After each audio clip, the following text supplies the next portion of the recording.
Акчаң болсо барасың, акчаң жок болсо кара албайсың. Сага места дагы жок болот, дары дагы жок болот. Ассаламу алейкум, урматтуу мекендештер, урматтуу бардыгыңарга салам жолдойбуз.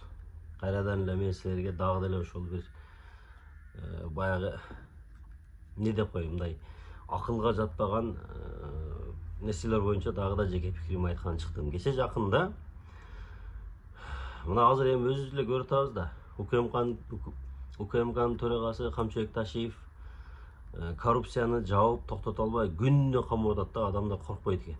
Күндө камап атат, күндө чуркап атат, күндө иштеп атат. Ушинтип ар бир тармакта коррупционерлерди мындай жок кыла албай ошолор менен күрөшүп атса, өкмөттүн орун басары деп коелу, Эдил Байсалов дарыгерлерге чай пул берүүнү мыйзамдаштырайлы деп чыгып атат да. Мындайча айтканда коррупцияны адалдаштырайлы дегендей мааниде ушундай чыкты.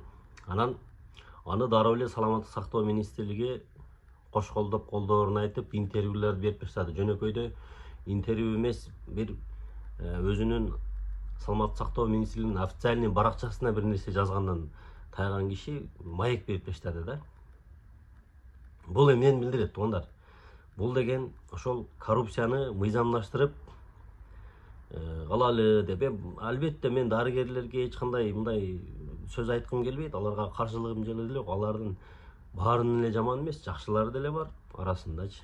Анан элдин баары билет, что дарыгерлерде ал мыйзамдаштырбаса деле ал чай пул деген нерсе бар. Алардын өзүнүн ставкалары бар. Аны элдин баары билет да. Анан ошону мыйзамдаштырып коелу деп атат окшойт. Эгерде мыйзамдаштыра турган болсо, бул ставка дагы да чоңоюшу мүмкүн да. Сен мага чай пул бербедиң, мен сени карабайм деген мындай немеге өтөт. Коркпой чай пул сурап, коркпой сен чай пул берсең карайм, чай пул бербесең карабайм дегенге өтөт. Ужечи бул мыйзамдаштыргандан кийин ушундай мыйзамдуу коррупция болот да. Акчаңа карап ооруканага барасың да, ошол эле. Акчаң болсо барасың, акчаң жок болсо кара албайсың. Сага места дагы жок болот, дары дагы жок болот. Ошондо ошону мындай мыйзамдаштырайлы деп атат да. Анан мен эмнени айткым келет? Эми азыр Минкап эмес, билбейм, мына мен Акылбек Жапаровду деле андай эмес, Акылбек Жапаров деген өтө күчтүү бир киши да, өтө бир мындай баягы Өмүрбек Текебаев айткандай эле бар. Ошол киши кеткенден кийин мына азыркы өкмөт башчыга мен билбейм, мен ичим чыга элек да, мындай бир иш жарытарлык ишин көрө элек. Лента кескендерин эле көрүп атам. Баягы бир жерге барып лента кесип, мунун ачылышы болду, тигинин ачылышы болду деген. Анан чуркап бир баягы орун басарларына, бир мындай министрликтин башчыларына бир тапшырмаларды берип, элге жеңилдик кылып, мына билим берүү, мына окуу башталып атат да, билим берүү министрлигине мындай бир сунуштарды киргизип, мындай бир айыл чарбага мындай кылып бир нерсе кылганын көрбөйтөм да. Анан Эдил Байсалов мен мындай айтайын деп атам да.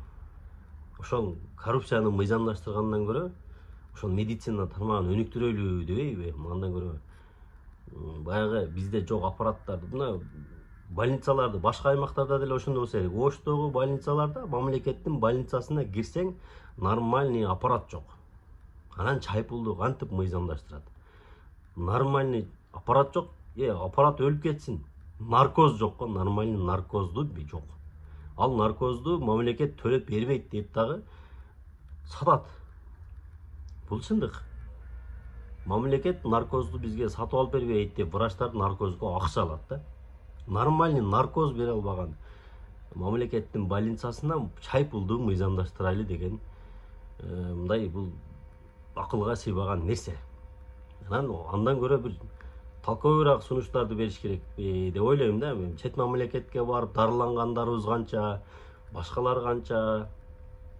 Ошого чет мамлекеттен баягы аппараттарды, эң акыркы үлгүдөгү аппараттарды, ошолорго мамлекеттин, мен мисалы ойлойм да, мамлекеттин эгерде азыр акчасы жетпей аткан болсо, эл деле ошого бир сбор кылып берет эле, башка кылып берет эле. Биздин элди билесиздер, мындай чогултуп багандаганда өтө бир биримдүү жана ынтымактуу болушат.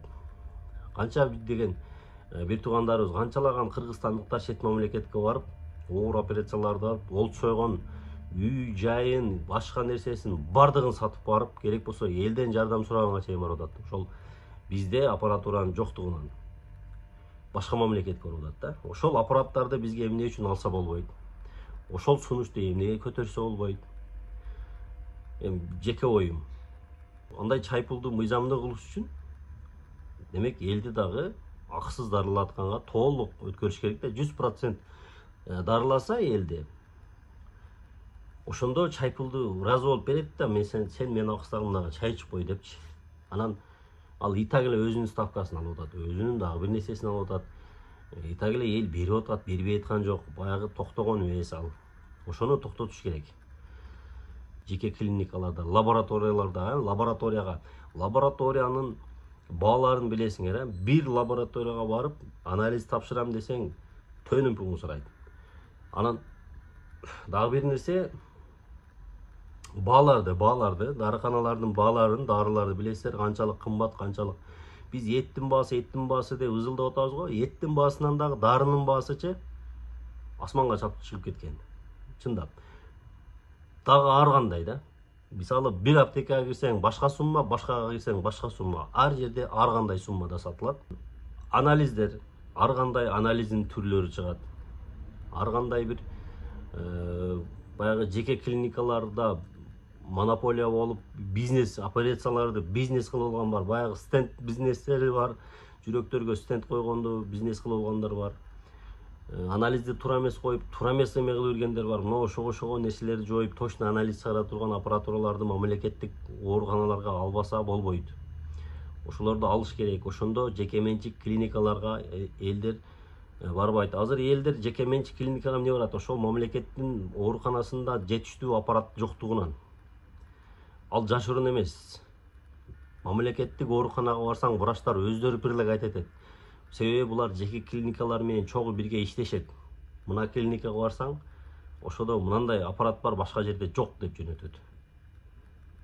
Же ошол менен иштешет, же ошол өзүнүн клиникасы болот. Ушундай да, азыр мамлекеттик ооруканалар менен жеке ооруканалардын мындай немеси болуп жүргөн учурда, бул азыркы мамлекеттик ооруканадагы иштеген дарыгерлер жеке клиникаларга көбүрөөк жөнөтөт да. Анан мамлекеттик оорукананын өнүгүп кетишине булар тоскоол. Себеби мамлекеттик ооруканаларга ошол кымбат баалуу чет мамлекеттен керектүү аппаратураны алып келип койсо, жеке мамлекет бияктагы акча түшпөй калат.